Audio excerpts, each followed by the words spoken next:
The 2023 $1 million Florida Derby was run on April 1st at Gulfstream Park.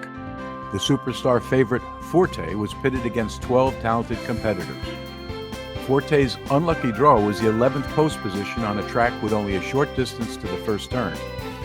The race was spectacular and Forte's performance magnificent as he battled the entire 1 1/8 mile distance to reach the finish line first.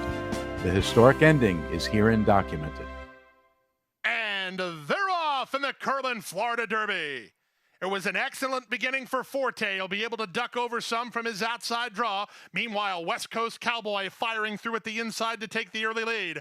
Less than a quarter of a mile to come, and Cyclone Mischief. He's up for a fight and tries to turn away Mage. Forte better hurry up. Final 16th of a mile. Forte starts to gather in the top horses. Here comes Forte. This is going to be very close, but the champion prevails. Forte wins over Mage. Mage was second. Third, Cyclone Mischief. Then Mr. Ripple. Fort Bragg for the high five.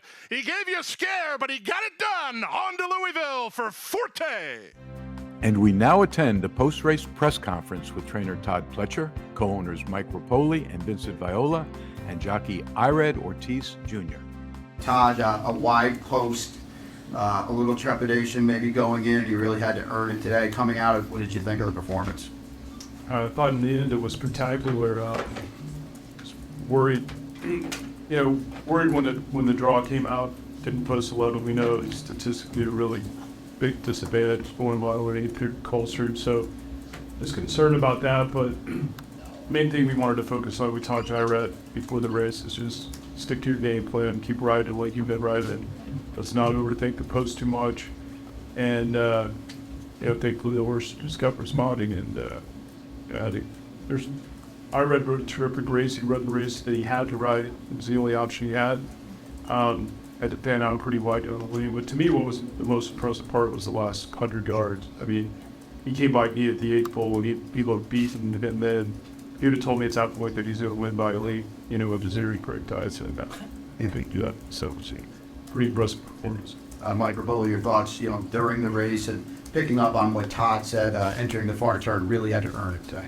Yeah, I knew it was going to be a big test for him, and I didn't mind him having the 11th course because I think I run 20 in the Derby, so I thought he got an incredible education. I too, at the 8th hole, was saying big at second and third, and he just kept going and going and going, and it was pretty special. Vinny Viola, Vinny, your thoughts on the race as a whole? Well, I said to Mike after the race that the horse is not supposed to win that race.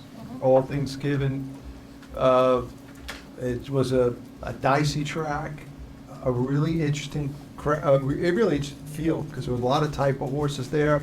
I thought when Maggie or May jumped him, I thought like, all right, but we had the best athlete in the sport of thoroughbred horse racing.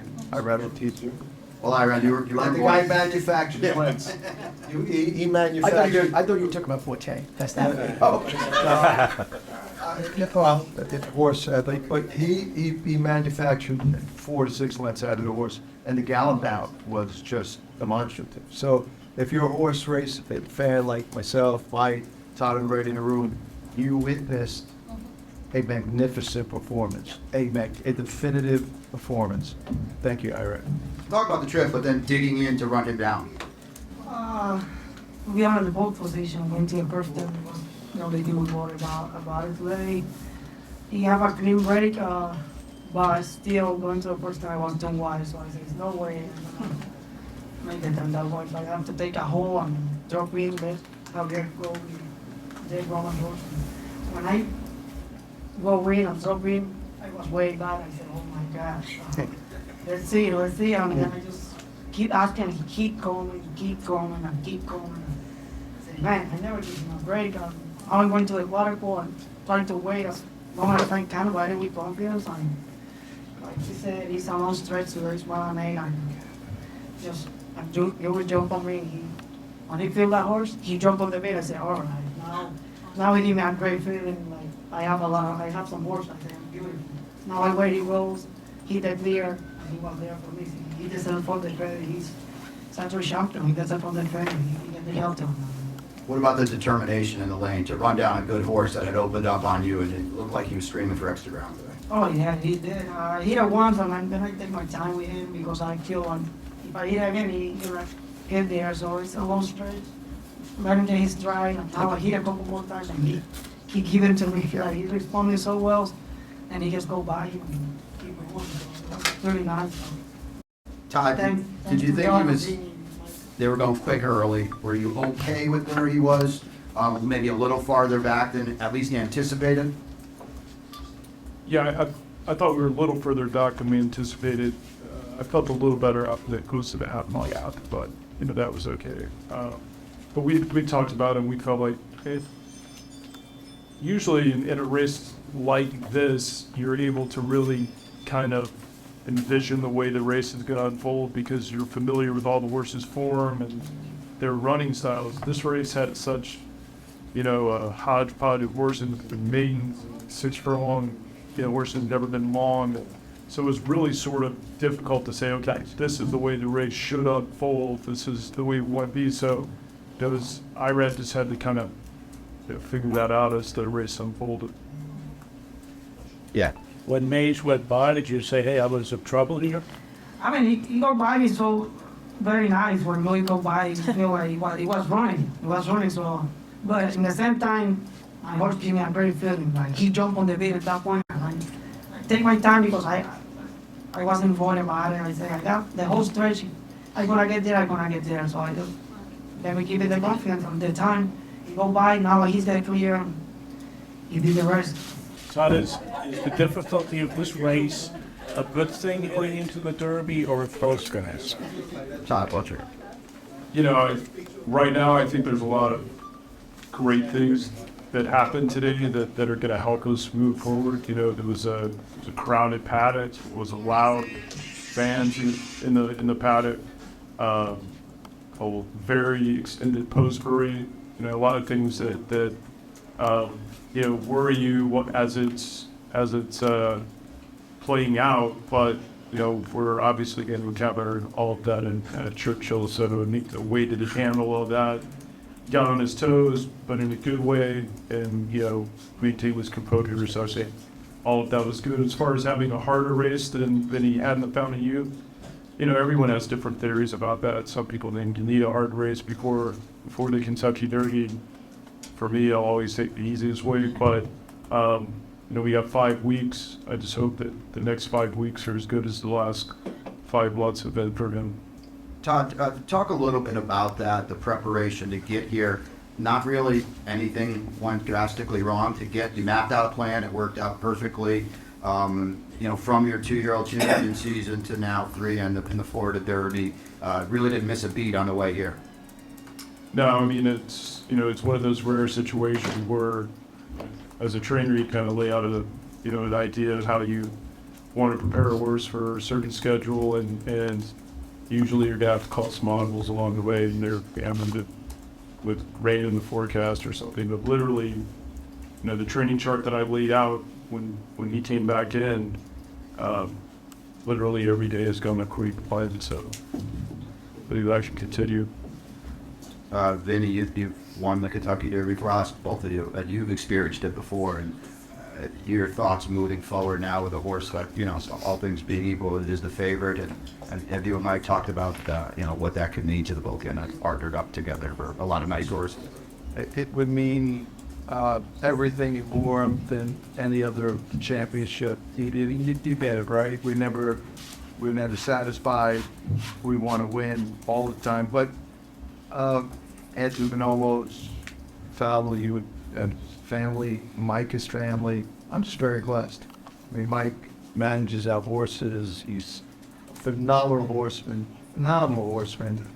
So, him, Todd, and Irad are like one piece of metal.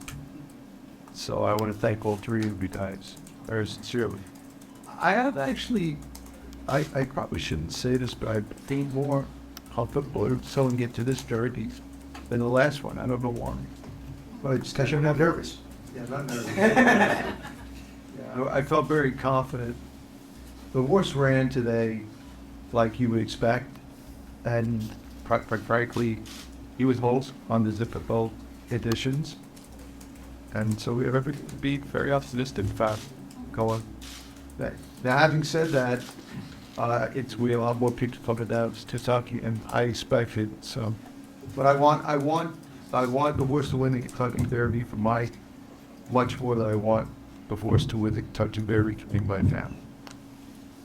And, for me, I remember when Vinny and Anthony won that Kentucky Derby rolling streaming, and then Todd also had Johnny on that. I thought that was really, really special. And, I said the podcast this week, I felt like I owned the Beeson, always dreaming. I had heart-held equity in the horse, and it was really a big thrill. And Vinny's always said that to Teresa, Mike, I want to win this next Derby so bad for you.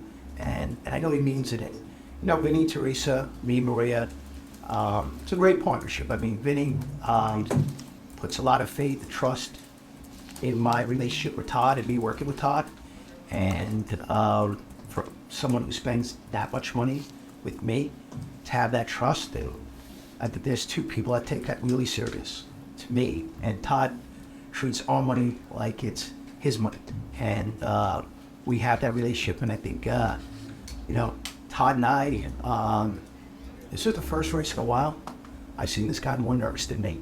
I didn't think it was possible. So when I see Todd that nervous, it means he feels like this is really, really special. And this guy has been blessed with, 150 Grade 1 champions, and you'd love to have one of them.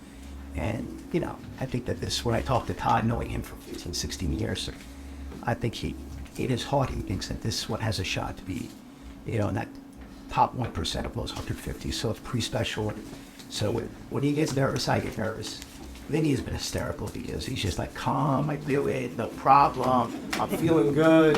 And, I told him being tied up, and we're sweating here, but he's feeling confident. And actually, who's even more confident than him? Little guy at the end, I mean, he comes in the paddock, don't worry, I know what I'm doing, I got it, don't worry. We're not telling him anything. I mean, right now, he's just, honestly, I love when he jockeys. I hate to say this because I'm friends with so many. I like Jose the best. Jose is he's going to run Dream Life next week. He's my favorite jockey by far. We haven't made a decision if we're going to use Jose or Ira. We'll see. Because, but right now, I mean, his Forte is pretty far ahead of the 3-year-old crop. Ira is pretty far ahead of the jockey crop right now. I mean, he's just riding at a level. I'm telling you right now, this is like Michael Jordan, his prime right now. He just,